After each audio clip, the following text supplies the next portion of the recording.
नमस्कार, आप देख रहे हैं हमारा समाचार और मैं हूं आपके साथ दिव्या शेखावत। मेरे साथ मौजूद है नागौर से लोकसभा सांसद हनुमान बेनीवाल जी। सबसे पहले तो सर आपको बहुत सारी बधाइयां। जी धन्यवाद। आज एक मुद्दे को लेकर प्रेस वार्ता आप कर रहे हैं कि बजरी माफिया, राजस्थान में बजरी माफियाओं का जो मैं आतंक होंगी तेजी से बढ़ता जा रहा है। सीबीआई ने आज फिर से एक रेड डाली है मेघराज रोयल पर, इसको लेकर क्या कुछ?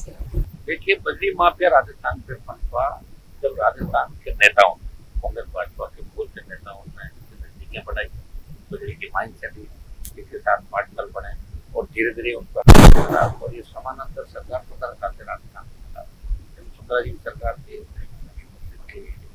सरकार कांग्रेस पार्टी की, इसका इतना आतंक था कि चाहे जिसे एसपी को एपीओ करवा सकता था, कलेक्टर को बदलवा सकता था, अपने हिसाब से मुकदमे दर्ज होंगे कि नहीं होंगे यही तय करता था। इसके खिलाफ आरएलपी ने बड़ी लड़ाई लड़ी, 1 दर्जन से ज्यादा रैलियां हमने राजस्थान में की, इसके खिलाफ दर्जनों एफआईआर लॉन्च कराई और इसके स्टॉक जो इसने स्टॉक कर रखा था बजरी स्टॉक, उसको भी हमने सरकार कब्जे में ले, बात का हमने समझौते कराए। दुर्भाग्य से वो स्टॉक अवैध था, कि बिना भू उत्पाद स्टॉक नहीं कर सकता, यहाँ अभी बड़ा सरकार पता ही नहीं तो आज जो सीबीआई की रेड तो चाहेंगे कि रेड से क्या होगा, रेड के बाद कुछ कार्रवाई, रेड होना अलग बात है, कार्रवाई होता क्या है। दिल्ली सरकार को एक चीज रेड करो और ज्वाइन कराओ, सरकार लंबे समय से मैं कह रहा हूँ केजरीवाल को आप अंदर झारखंड के सीएम बजरी माफिया की खेत की मोड़ी तर्क हो, इसको नार्को टेस्ट करो, तमाम संक्रमण हत्याकांड से लेकर एफआईआर का नाम है, तमाम जगह 1 दर्जन एफआईआर जो थी, आज एफआईआर का हवाला भी दे रहा हूँ।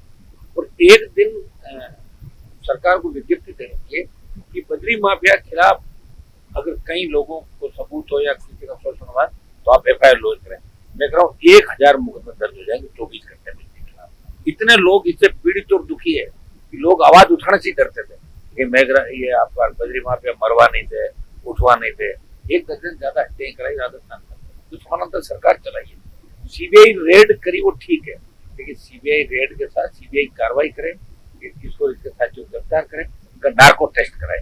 जब नार्को टेस्ट में दूध का दूध और पानी का पानी हो जाएगा, उन तमाम नेता और अधिकारी जो इसके संपर्क में, जो इसके पार्टनर है, जो आवाज उठाते हैं, पैसा लेकर रुक जाते हैं, वो उनके चेहरे भी सामने आए। हमारी सरकार कहती है कि बजरी को हम सस्ता करेंगे, दरों को सस्ता करेंगे, दूसरी तरफ वही बजरी चोरी हो रही है। अब आम आदमी जाए तो जाए कहाँ, क्योंकि घर बनाने के लिए जब बजरी नहीं है तो मकान बनेगी। देखिए, 50 रुपए टन की बजरी इन्होंने 700-800 रुपए टन में बेची और जनता ने मजबूरी में बजरी खरीदी। और अगर बजरी का कोई बेचारा अपने खेत से भी रेत ले आता ना, कभी कोई गरीब आदमी अपने खेत से अगर रेत ले आता है, रेत या बजरी, या मान लो नदी की बजरी नहीं होगी और कहीं की बजरी हो, तो उस पर 5 लाख की पेनल्टी कर रहे हैं। अगर कोई अपने घर से बेचारा तेजा पत्थर ले रहा उसको 2 लाख के, लेकिन बजरी माफिया के खिलाफ कार्रवाई नहीं कर रही, तो राजस्थान की जनता किसको पुकार करेगी? सही बात है। और जनता तो कांग्रेस बीजेपी 2 ही चीज जानती राजस्थान में, एक बार इसको हटा देती है और एक बार बीजेपी को हटा देती है, कांग्रेस को हटा देती है। हमने प्रयास किया राजस्थान का तीसरा मोर्चा खड़ा करने का, वोट तो हम ला रहे हैं, लेकिन जो उम्मीद हमारी थी उसके हिसाब से सीटें इस ज्यादा नहीं आई। फिर भी हमारी लड़ाई जारी रहेगी, निश्चित रूप से जनता को सस्ती बजरी मिले। बजरी माफिया के साथ साथ तमाम अपराधी, चाहे पर्यटन माफिया, भू माफिया या दूसरे माफिया गैंगस्टर जो राजस्थान में थे, इसके खिलाफ हमेशा आरएलपी को लड़ते हुए देखा है। सत्ता छोड़ के सड़कों पर किसानों के लिए और अग्निवीर को रद्द कराने के लिए, पहलवान बेटियों के लिए तमाम जगह हनुमान बेनीवाल ने राजस्थान के जवान किसान की लड़ाई लड़ी, देश के जवान किसान की। अब बजरी माफिया को भी उसके अंजाम तक पहुंचाएंगे। मेरी मांग रहेगी सरकार से, तमाम जो मामले दर्ज है सब सीबीआई को दे दिए जाए। आपने खुद ने इतनी बड़ी पहल की है बजरी माफियाओं के खिलाफ, लेकिन सवाल निशान आप पर भी कहीं ना कहीं खड़े होंगे कि आखिर में आपको ही क्या जरूरत आन पड़ी कि आप आगे आ रहे हैं, तो उसको लेकर कोई आगे नहीं आएगा तो आना पड़ेगा। भगत सिंह आया था ना, सारे अगर अपनी सोच लेंगे कोई आगे आएगा ही नहीं, तो 5 साल में हमने तो राजस्थान का ही सम्मान बढ़ा दिया। यहाँ पार्टी बना के 10वीं सेकंड बार एक व्यक्ति है जो खुद की पार्टी के दम पर राजस्थान में आया।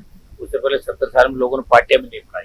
किसी न किसी को पहल करनी पड़ेगी, किसी न किसी को भगत सिंह की भूमिका करता रहना पड़ेगा। तो हनुमान बेनीवाल हमेशा लड़ता रहा है, कॉलेज विश्वविद्यालय से लेके विधानसभा का सफर, लोकसभा का सफर, चाहे वसुंधरा राजे से झगड़े हुए, चाहे मोदी से हुए, तमाम जगह आप देखो कि मेरे स्वार्थ नहीं, जनता के लिए मैं लड़ा हूँ।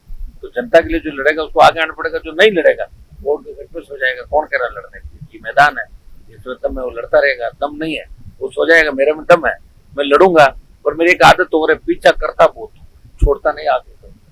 और जब तक लोगों को राहत नहीं मिल जाए, और ये मेरे संघर्ष का ही परिणाम है, लोगों को सस्ती बजरी मिलने लग गई, बजरी माफिया का आतंक खत्म हुआ राजस्थान में। लेकिन अभी भी स्टॉक इसका जो लाखों टन का पड़ा, जो नदियां खोदती है, जिस तरह अवैध वसूली अभी भी कर रहा है उस नाम से, तो इस पर सीबीआई की रेड हुई है। सीबीआई रेड तो कुछ नहीं कर, सीबीआई तारीख करे और सरकार को लिखा सीएम को, बाकी मामले भी सीबीआई को सौंप दें, ताकि दोबारा ऐसी बात नहीं करें। विपक्षी हैं सर, आप पर भी हमेशा जुबानी में कहूंगी हमले करते ही रहते हैं। कहा जा रहा है कि सुखपुहार तक छोटी सी हो रही है कि आप जो गठबंधन का साथ था उसको छोड़ के बीजेपी ज्वाइन कर सकते हैं, ऐसी कुछ खबरें आ रही है, इसको लेकर। गठबंधन जो हुआ था, देखिए आप, मतलब मुझे गठबंधन करना ही था, बाकी तो कायदे से तो कांग्रेस पार्टी से मेरी गठबंधन की बात चली, तो कांग्रेस एक तरफ तो गठबंधन की बात करी, दूसरी तरफ मेरी पार्टी का एक आदमी चुरा के लेके बाड़मेर के अंदर, आपको ध्यान होना चाहिए बात।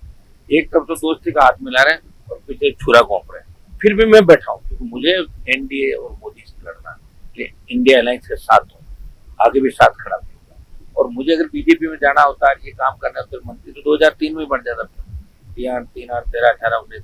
मैं उन नेताओं में से नहीं हूँ कि जो कहता हूँ वो करता नहीं। मैंने कई नेताओं को देखा कि मैं ये कर दूंगा, वो कर दूंगा, करते कुछ भी नहीं, और समय निकलता जाता है, कोई मुंह उंगली रख देता है, कोई कुछ कर देता है।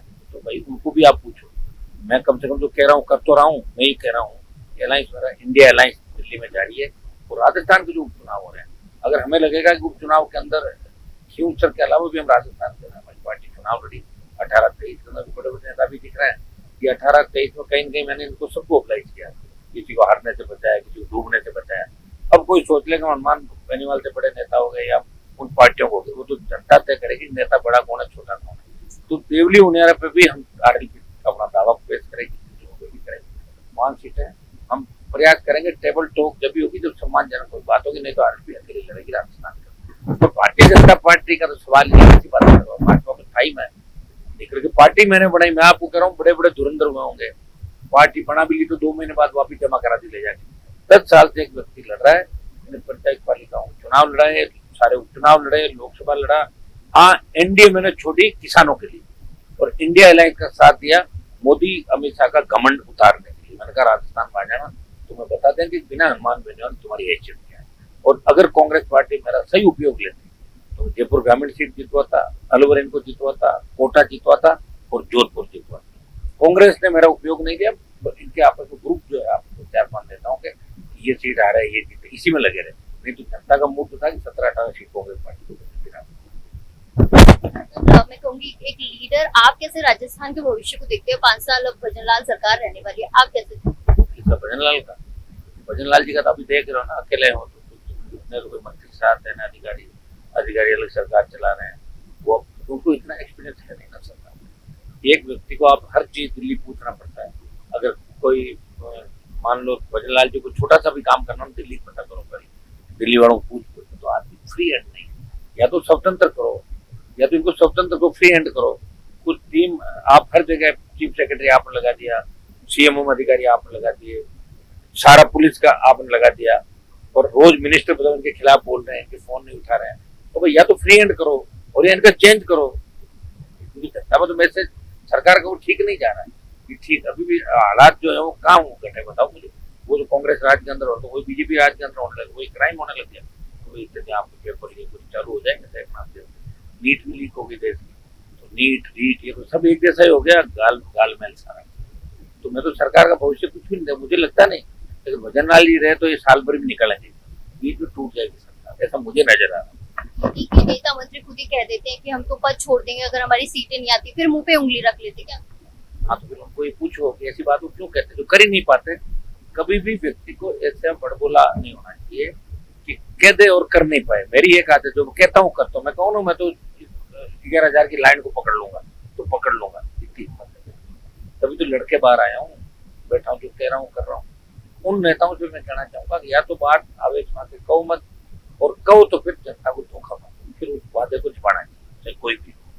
सर पेपर लीक को लेकर क्या कुछ कहना है? नीट भी क्योंकि लीक हो गया, एनटीए को भी रद्द कर दिया गया, इसको लेकर क्या कुछ कहना है? 24 लाख बच्चों का भविष्य अंधकार।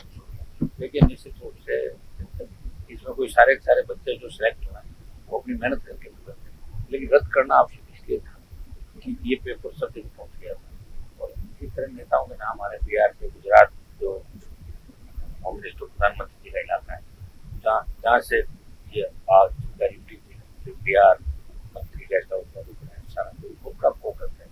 अब सरकार कानून लेके आ रही है आज कि भाई 10 साल की सजा एक हो, तो पहले भी ला सकते थे, मना किया। पहले दूसरी स्टेट की मजाक उड़ाते थे, पहले रीट थी, अब कांग्रेस के नेताओं को मौका मिला। कांग्रेस के वो चोर जो पेपर लीक कराने करते थे उनको भी वही बड़े बड़े भाषण दे रहे हैं, नीट का क्या हुआ। अरे भाई रीट का क्या हुआ ये तो बताओ, वो तो जांच अधूरी है, जांच होती सलाखों में पीछे जाओगे। और मैं तमाम उन मुद्दों को लेके, मैं इंडिया अलायंस के अंदर हूँ दिल्ली में, लेकिन राजस्थान में जो भी भ्रष्टाचार पुरानी सरकार में और उससे पुराने वो सारे मुद्दे जिंदा है, उनको लेकर सड़कों पर मिलेंगे, आपको सड़कों पर बैठे मिलेंगे, संघर्ष करेंगे। पेपर लीक की घटनाएं, तमाम जो पेपर लीक के आरपीएससी के, चाहे रीट के, उन सबको लेकर हम बड़ा आंदोलन करेंगे। सीबीआई जांच भजनलाल सरकार को कई मामले देनी चाहिए। मैं बीजेपी को नेताओं को पूछना चाहता हूँ, जब वो रीट की सीबीआई जांच की मांग कर रहे थे, जब वो आरपीएससी को भंग करके सीबीआई जांच की मांग, अब क्या हो गया, उनके चुप मुंह पे ताला क्यों पड़ गया? अब तो उनकी खुद की सरकार आ गई, सीबीआई को दे देनी चाहिए जांच, कौन मना कर रहा है? तो भारतीय जनता पार्टी के नेताओं का चाल चलन चिंतन दोहरा है, उसके अंदर वो नेताजी भी शामिल है जो ठेके बदल जाते हैं, उनको भी तो करना चाहिए ना, क्यों नहीं कर रहे हैं? तो भजनलाल को कागज भी लिखना है, भजनलाल जी लिख देंगे, सीबीआई को दिया जाता है। मैं कह रहा हूँ 2 मामले सीबीआई को दिला दो, दोबारा नेता आपके ऐसे मामले नहीं करके पेपर लीक नेताओं ने अपने घरों में बैठ के करवाए, ये सब पूरा देश जानता है। लेकिन बीजेपी कांग्रेस के लोग मिले हुए थे, इसे एक दूसरे का बाल बांका बयानबाजी जरूर कर देते हैं छपने के लिए, और युवाओं में चर्चित रहे, बयानों के अलावा कोई संघर्ष नहीं कर रहे हैं।